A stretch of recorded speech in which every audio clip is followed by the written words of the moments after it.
Olá pessoal, estamos de volta aqui hoje para a aula número 11, né, onde nós vamos falar sobre inovação, continuarmos com o assunto inovação, e hoje nós vamos pegar como referência básica um estudo de caso da 3M. Então vamos trabalhar uma série de assuntos, uma série de princípios que são trabalhados lá pelo pessoal da 3M. É uma das empresas mais inovadoras do mundo, por isso que nós pegamos como foco aí esse estudo de caso. Tá ok? Vamos lá então, preparados? Muito bem, vamos retomar então o assunto de inovação e eu vou tomar como base eu falo de estudo de caso, mas é mostrar o que as empresas estão fazendo basicamente para incentivar, né, não só os seus funcionários, mas toda a sua rede de colaboradores, parceiros, fornecedores, a trabalharem essa ideia, né, de inovação. E a 3M é considerada uma das empresas mais inovadoras do mundo. Então eu estou pegando aqui alguns exemplos, né, que existe lá no site da 3M. Inclusive eles têm uma área específica voltada para a inovação. E eu estou pegando aqui alguns exemplos. Então muitas das imagens aqui que eu estou mostrando é lá do site da 3M, inovação.3m.com.br, ok? Peguei de lá. Muito bem, então esse rapaz aí, esse jovem aí que lhes apresento, é o Jeff Nixon. O Jeff Nixon, ele chegou à vice-presidência internacional da 3M e ele é considerado o pai do post-it, ele que basicamente inventou o post-it, né, que nós utilizamos até hoje.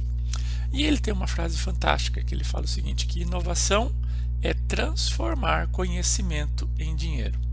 Veja, é muito profundo porque toda a inovação, não só segundo ele, mas a concepção básica de uma inovação, ela precisa gerar resultados. Você, como empresa, vai investir em desenvolvimento, em pesquisa, para o desenvolvimento de novos produtos.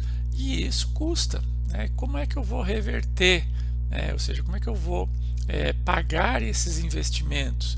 Basicamente fazendo com que os produtos que eu venha a desenvolver, eles sejam absorvidos pelo mercado e em virtude dessa absorção haja o retorno sobre esse investimento, né? Então, basicamente a ideia aqui do Jeff Nixon é que inovação é igual a solução de problemas, mais viabilidade econômica e sustentável, ou seja, tem que ter as duas coisas, mais o lucro financeiro. Então, eu tenho que solucionar problema, lógico, eu tenho que ter viabilidade econômica e ser sustentável ao longo do tempo. E, consequentemente, eu tenho que ter o lucro financeiro. Se eu não tiver, ou tiver algum problema em alguma dessas variáveis, a inovação não vai surtir efeito. E, para a gente entender isso, nós começamos com um ciclo da inovação. A inovação, ela sempre começa com um processo de criatividade, ou seja, é tentar identificar um determinado problema e a sua respectiva solução. E aí, dado essa solução, você então vai planejar, né, criar, conceituar determinados protótipos ou produtos relacionados a essa solução desse problema e você vai tentar então criar isso. Então passa aí a fase de invenção, né? Ou seja, invenção de uma possível solução viável, ok? E só então, quando essa ideia é lançada e obtém resultados positivos, a gente pode falar que essa solução desse problema encontrou viabilidade, consequentemente ela passa a ser uma inovação, ok? Nós temos muitas inovações que eram do ponto de vista mercadológica, né, até mesmo conceitual, muito interessantes. só que elas tiveram uma vida muito curta. É o caso, por exemplo, da manteiga na bisnaga. A bisnaga na manteiga não se tornou um sucesso. Por que será que ela não vingou? Eu tenho uma ideia a respeito, não sei se vocês concordam com isso. Geralmente as pessoas que compram, né, esse tipo de produto gostam de conservá-lo em geladeira. E vocês já viram como a manteiga fica na geladeira? Dura. Como é que ela vai sair, né, na bisnaga? Diferentemente de uma margarina. Uma margarina acho que até funcionaria, mas uma manteiga eu acho que ela não sairia, ou seja, você teria que esquentar, ou seja, o procedimento aí seria muito mais trabalhoso do que efetivamente você ter um pote de manteiga e utilizar a faca, né, convencionalmente. Então é por isso que ela não vingou, né? As pessoas então guardavam na geladeira e aí ela endurecia, não dava para usar. Parece uma ótima ideia, né? Mas o mercado não viu isso, né, com bons olhos. Entender então as necessidades do cliente é fundamental para que a gente consiga um êxito maior no mercado. Não sei se vocês já viram, com certeza vocês já viram a fita crepe, né? A fita crepe também foi uma invenção, uma inovação realizada pela 3M. E como que ela surgiu, né? Tudo começou em 1923 com um jovem chamado Richard Drew, né? Richard Drew, que era funcionário da 3M, e ele basicamente acompanhava o dia a dia das oficinas automotivas. Ele vendia tintas, né? Basicamente, a 3M é uma fabricante de tintas mundial também, né? Não só tintas, mas lixas e tantos outros produtos. Muito bem. E aí ele acompanhava e ele percebeu, né, que os mecânicos lá faziam o seguinte. Vocês estão vendo aqui o carro, né? Os carros antigos geralmente tinham várias cores, né? Então, por exemplo, o capô, a parte de cima e capô era de uma cor e a parte de baixo de uma outra cor e assim por diante. E como é que eles pintavam, né, na oficina essas diversas cores? Eles utilizavam jornais. Então passavam um pouquinho de água no jornal e colavam esse jornal para depois, cuidadosamente, né? E aí eles pintavam uma parte, tiravam o jornal e colocavam na parte de cima, ou seja, onde já tinha sido pintado o jornal, passavam daí a tinta no outro. Era um trabalho bastante grande, né, de se fazer isso. E ele, observando isso, falou: pô, será que não daria para a gente desenvolver uma fita com pouca aderência, né, que é o caso da fita crepe? E aí, após 2 anos de trabalho, ele conseguiu produzir, juntamente com a equipe, né, de cientistas, de pessoal lá de químicos, principalmente da 3M, ele conseguiu desenvolver a fita crepe. A fita crepe tornou-se um produto multiuso com aplicações domésticas, industriais, atendendo aos mais diversos mercados, né?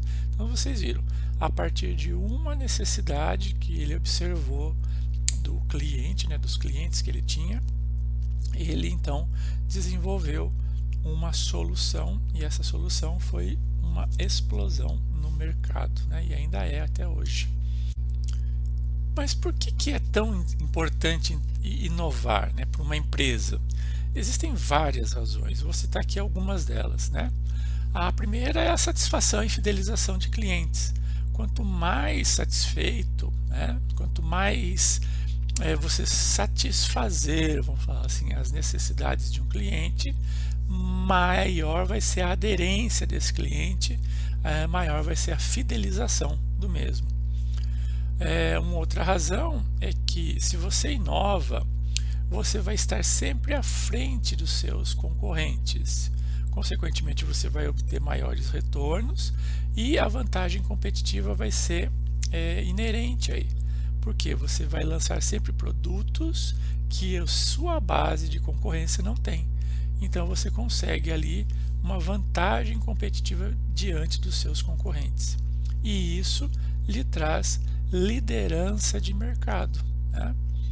Além disso, você também pode ter ali pode não, deve ter, né, com o processo de inovação, um crescimento sustentável, porque se você vai conseguindo essa aderência de mercado e se você vai obtendo, né, um processo de inovação, se é inovação, tem lucratividade, consequentemente você consegue pagar esses investimentos que você deve ter feito para desenvolver novos produtos e consequentemente isso deve ser uma constante.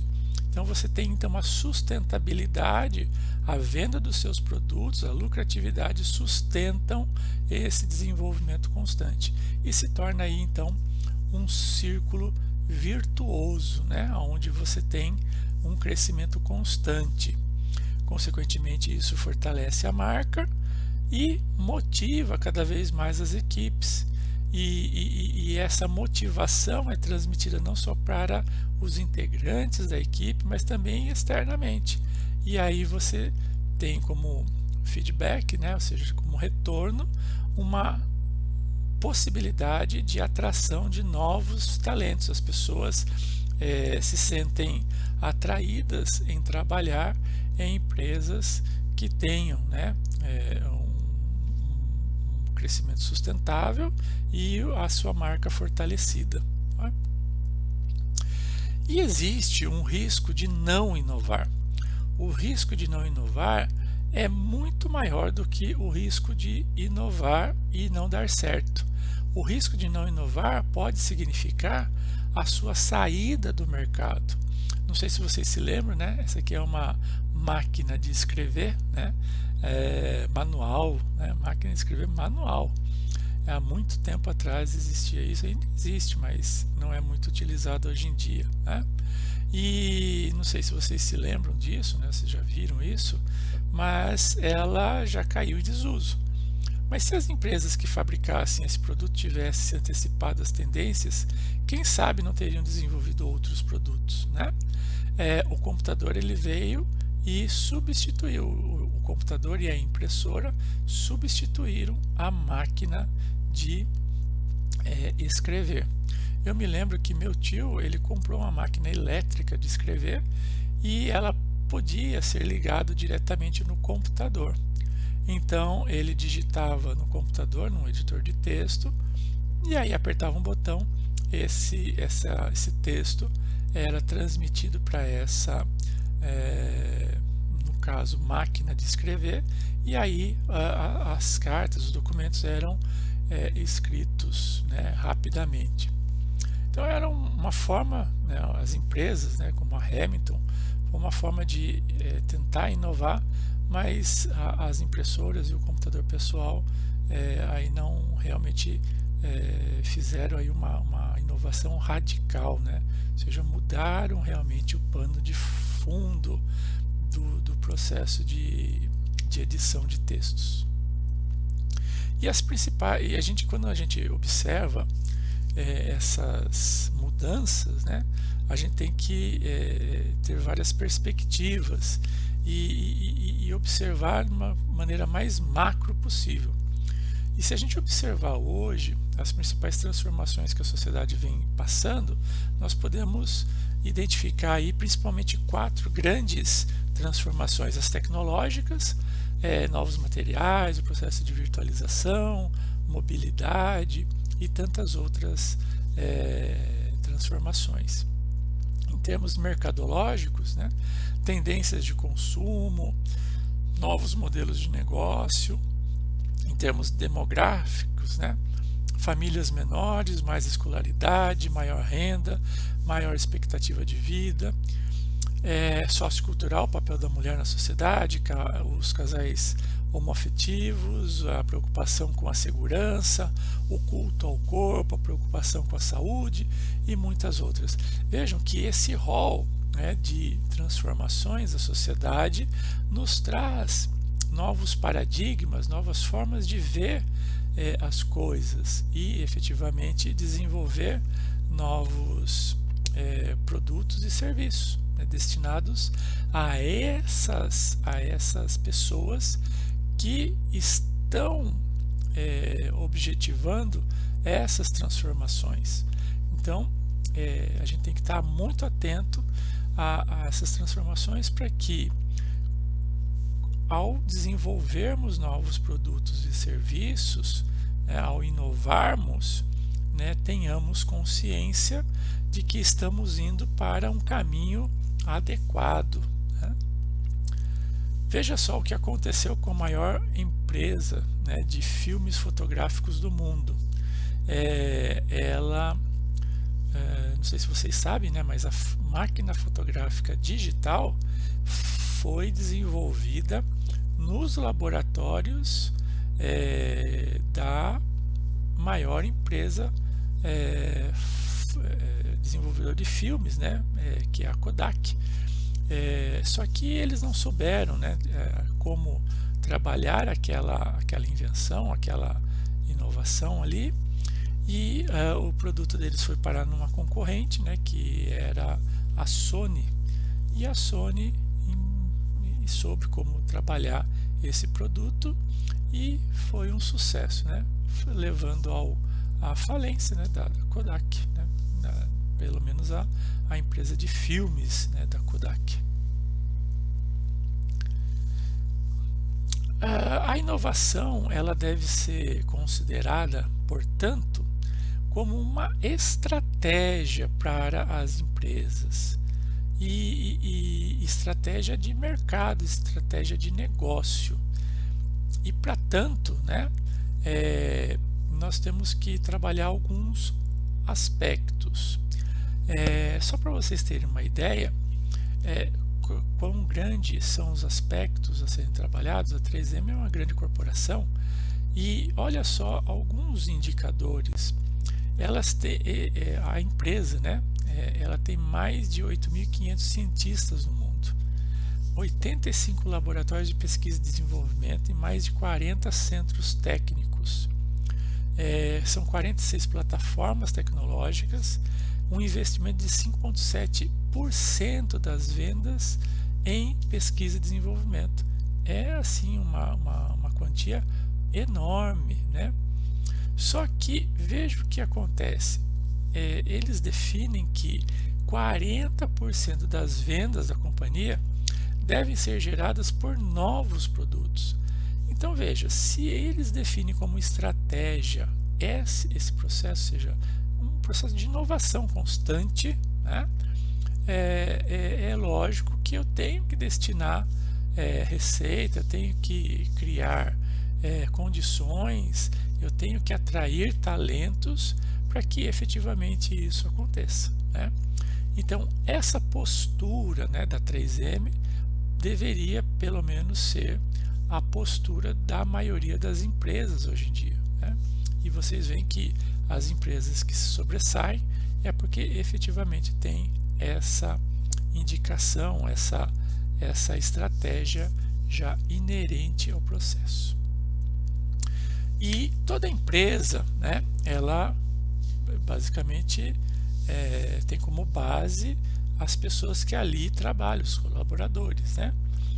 E para inovação eu tenho que ter ali alguns perfis. Eu tenho basicamente acho que nove perfis de pessoas inovadoras. E quanto mais eu misturar, vamos falar assim, heterogeneizar essa equipe, melhor será para o processo de inovação, tá? Na verdade são 10 perfis, não são 9, tá? São esses daqui, ó, o antropólogo, o experimentador, o polinizador, o colaborador, o diretor, o saltador de obstáculos, o arquiteto de experiências, o contador de histórias, o cenógrafo e o cuidador. Vamos ver cada um desses tipos aqui rapidamente. O antropólogo, né, como o próprio nome diz, tem ali dentro, né, dessa palavra o ser humano, né, o homem. Então basicamente ele traz novas perspectivas para a empresa.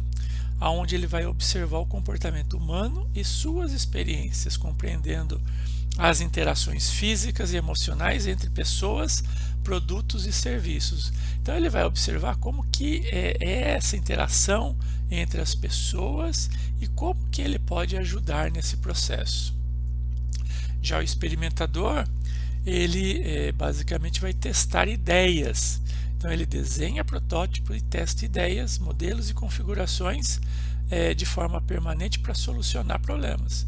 Então a ideia dele é nem ele precisa desenvolver efetivamente uma solução, mas ele pega uma solução, ele pega uma ideia e ele vai testar, ver se realmente aquela ideia, aquele protótipo, aquele modelo, aquela configuração pode solucionar realmente aquele problema, se não tem nenhum defeito ou algum mau funcionamento ou invade, né, alguma cultura organizacional, alguma coisa desse sentido.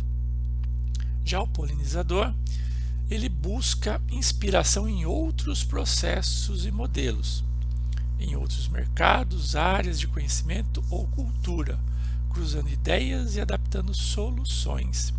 O polinizador é aquele que vai difundir, disseminar ideias dentro de um grupo de pessoas, vai fazer com que as pessoas se interajam, vão fazer com que as pessoas comprem ideias e efetivamente as executem, né? Esse é basicamente o papel do polinizador dentro de uma organização.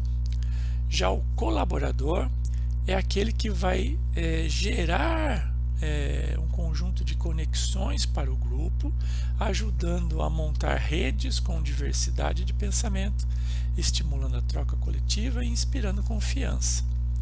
Então veja, é ele que vai fazer com que o grupo se torne ativo, se torne coeso, se torne colaborativo. Isso é fundamental hoje em dia, e principalmente com a diversidade de ideias. Eu tenho que fazer com que esse grupo consiga conversar, mesmo sendo o mais heterogêneo possível. Já o diretor é aquele que vai planejar, organizar com uma visão de longo prazo. Ele vai liderar então com base em exemplo e inspira a autonomia de uma equipe coesa e talentosa.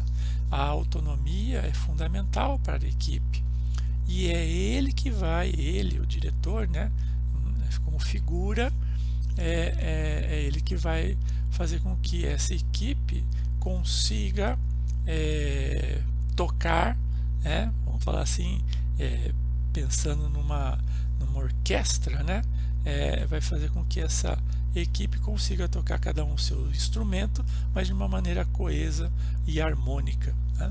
É ele que vai permitir que isso aconteça. Já o saltador de obstáculos, ele vai superar obstáculos e barreiras inerentes ao processo de inovação, encarando-os com oportunidades e driblando-os com inteligência. É ele que vai fornecer então subsídios, ou pelo menos ele vai saber o caminho das pedras para que determinados problemas, determinadas dificuldades sejam então transpostas por um integrante da equipe ou por vários ou diversos membros da equipe. Já o arquiteto de experiências, eles vão projetar soluções além dos aspectos técnicos e funcionais. Ele vai considerar então as necessidades profundas do cliente, como a empatia e o foco, né, no ser humano. Então veja só, é ele que vai entender qual as características, o perfil de um possível consumidor ou dos consumidores de um determinado produto ou serviço. Entendendo isso, ele vai então projetar soluções, ou então vai efetivamente testar ideias, né, de possíveis soluções para efetivamente atingir aí as necessidades, atender, né, as necessidades desses clientes. O contador de histórias, né? Esse aí é aquela pessoa que está na empresa há algum tempo, né? E que narra fatos que tenham conexão emocional com as pessoas, criando significado e fortalecendo os valores da organização. Então são aquelas pessoas que já estão na organização já há algum tempo e têm a história, né? Sabem de coisas que aconteceram, não deixam, né, a equipe reinventar rodas que efetivamente não funcionaram no passado, mas até um certo ponto, porque às vezes algumas rodas que não funcionaram no passado podem funcionar no futuro. Então tem que ter um meio termo aí, né? O contador de história, ele fala e contextualiza e faz com que exista uma interação entre passado, presente e futuro. O cenógrafo, né, é ele que vai fazer com que os espaços físicos se tornem adequados para estimular o comportamento inovador e empreendedor das pessoas. É ele que vai então preparar o ambiente, né, se preciso for mais lúdico, se preciso for mais conceitual e assim por diante, ou seja, é ele que vai ser o responsável pelo ambiente e esse basicamente importante para o processo de inovação. O cuidador é aquele que vai se preocupar com o usuário além do serviço prestado, criando um relacionamento humano, deixando as pessoas à vontade para o seu tratamento personalizado, genuinamente atencioso e interessado. É ele que vai prestar atenção na empatia, ou seja, é o pós-venda, é o pré-venda, né? É o atendimento ao fornecedor, é o atendimento à sua rede de fornecedores, a sua rede de contatos. É ele que vai fazer o pós-venda, o pré-venda e a venda, né? É ele que vai estar trabalhando todos esses aspectos, mas o ser humano em si. Então, qual desses vocês acham que melhor caracteriza o perfil empreendedor de vocês? Em qual vocês se viram, né? Em qual vocês acham que poderiam se encaixar mais?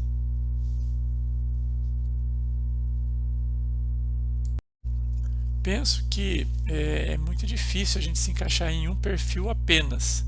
Acredito que a gente é mais um do que outros, né? Mas a gente deve ter um pouquinho de alguns aí, né? Pessoas mais empreendedoras geralmente têm um ou mais perfis de inovador, né? De inovação. E as equipes, né? Quando vocês pensarem lá na empresa de vocês, pensarem em uma equipe, quanto mais interdisciplinar, quanto mais multidisciplinar for essa equipe, melhor para a empresa, melhor para a inovação. Então, escolher colaboradores que farão parte da sua equipe, quando você fizer isso, né, procure perfis distintos que se complementem, né, e sejam capazes de atuar de forma harmoniosa e integrada, atendendo a todas as demandas exigidas pelo mercado e pelos clientes. Essa é a regra fundamental de você ter uma equipe heterogênea, coesa ao mesmo tempo, e quanto mais heterogênea, mais pontos de vista você vai conseguir abarcar em um processo de inovação.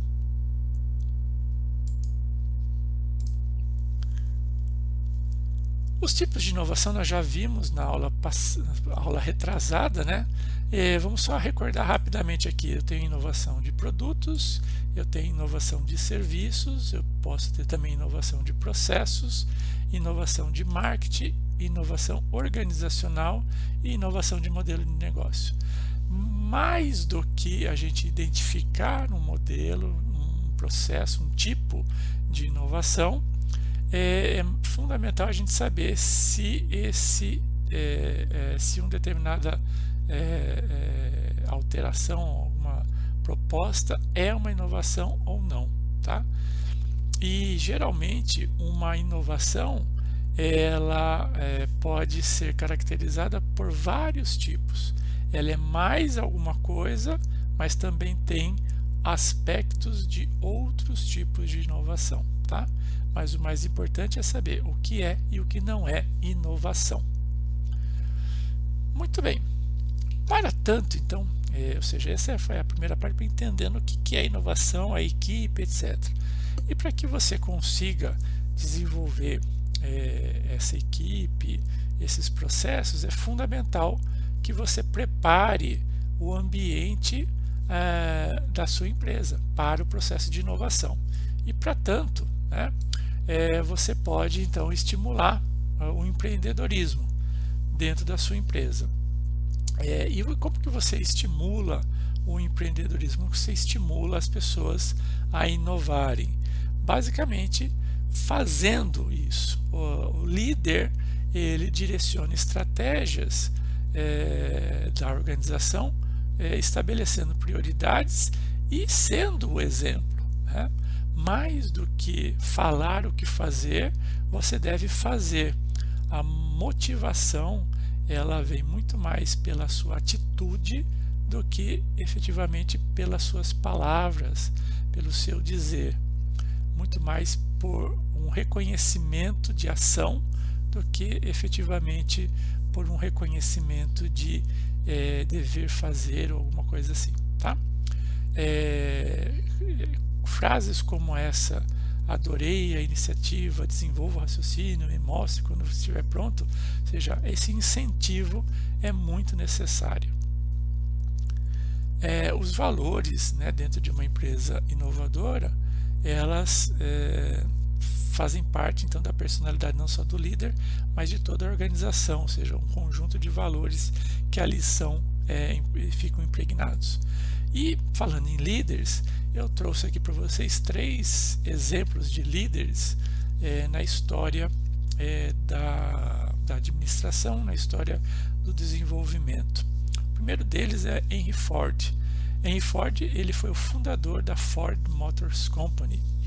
Ele não apenas inventou o primeiro automóvel, mas inovou ao ser o primeiro empresário a aplicar a produção em série na fabricação de automóveis. A produtividade elevada tornou o produto acessível, popularizando sua adoção no início do século XX. Então vejam que são ações que realmente foram levadas a cabo por Henry Ford, que permitiram a popularização do automóvel, né? Sem ele, acho que, não sei, né? Talvez não tivéssemos a forma de produção como nós temos hoje. Um outro grande líder, um outro grande inspirador aí é Thomas Alva Edison. Ele foi um grande inventor, cientista e empresário, né? Thomas Edison foi um dos primeiros inventores a utilizar os princípios de produção maciça no processo de invenção e desenvolvimento de aplicações comerciais. Só para vocês terem uma ideia, o Thomas Edison ele tem mais de 2.332 patentes registradas. Ele contribuiu para o desenvolvimento tecnológico e científico e foi um dos precursores da revolução tecnológica do século XX. Ele tem um papel determinante também na indústria do cinema.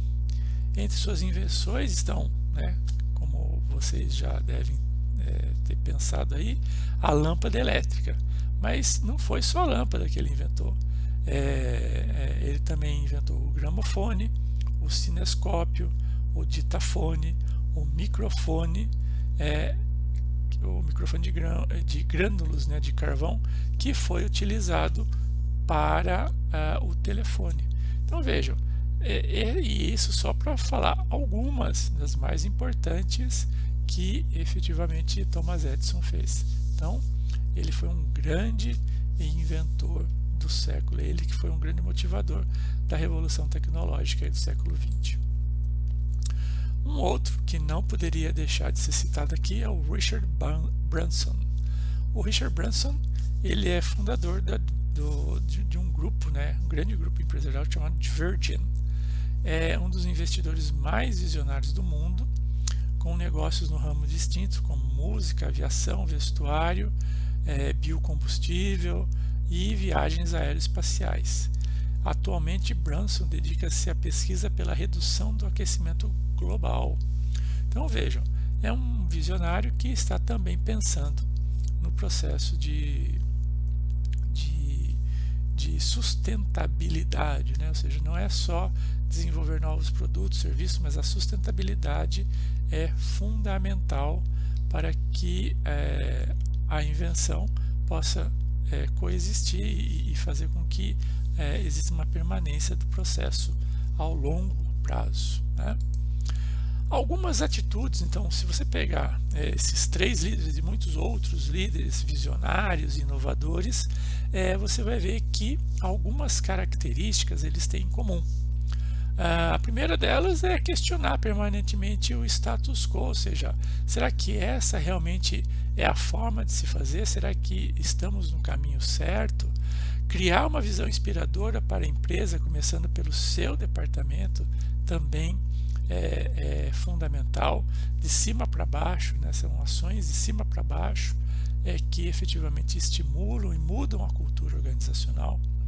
Estimula a tomada de riscos e a prática de tolerância a erros, ou seja, aquela visão de líder que a menor falha, né, você era demitido, isso já era, né?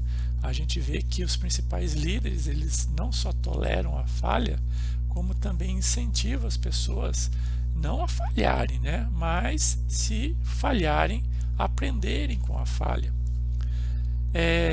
Uma outra característica é aquela que delega responsabilidades e evita a centralização de decisões em todas as situações. Está sempre acessível a ideias e opiniões e ele apoia as práticas que trazem valor aos clientes, colaboradores e parceiros. Atitudes como essa, né, são fundamentais para que a cultura organizacional seja incentivada e efetivamente cresça, né, a sua aderência. Desafia o seu time e reconhece as melhores práticas e incentiva o intercâmbio de conhecimento entre as pessoas e a aprendizagem contínua no ambiente de trabalho. Fundamentalmente, essas são as principais atitudes, né, de um líder inovador. É ele que efetivamente faz a diferença dentro de uma empresa. E sempre pensando o seguinte, o líder inovador, o foco dele é no resultado, né? As ideias podem ser as mais criativas possíveis, mas se ela não trouxer um retorno, né, não só em termos de lucratividade, mas de retorno de sustentabilidade, um retorno de atratividade, de mercado, né, ou seja, uma absorção pelo mercado, de nada adianta. Bem, para finalizar, eu gostaria de mostrar aqui um vídeo rapidinho da 3M, mostrando o processo de inovação que eles trabalham lá.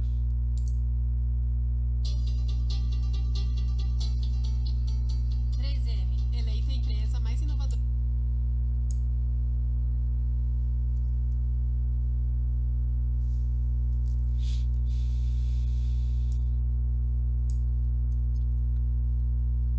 Do Brasil. Pelo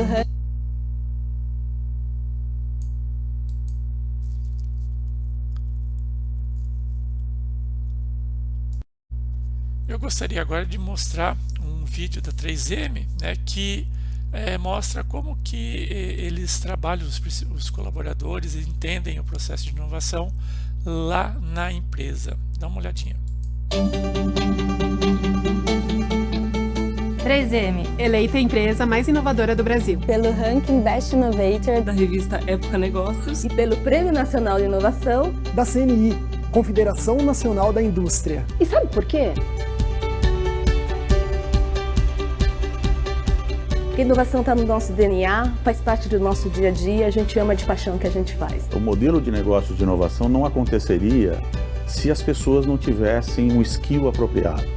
A gente tem um processo, uma fábrica de líderes bastante importante, onde o processo de inovação é parte da criação deste líder. Então, o líder já cresce dentro da empresa, aprendendo o quão importante é a inovação para a empresa. O líder ele tem que facilitar, propiciar esse ambiente, como a gente falou aqui, da tolerância ao erro, da pessoa poder investir no projeto que ele acredita. Uma coisa que é muito marcante dentro da 3M é a cultura dos 15%, na qual a gente pode ter uma ideia e trabalhar nessa ideia porque a gente acredita nessa ideia. A empresa te dá essa liberdade para você estar inovando na tua carreira. O inovar, por definição, significa você estar explorando uma área que você desconhece.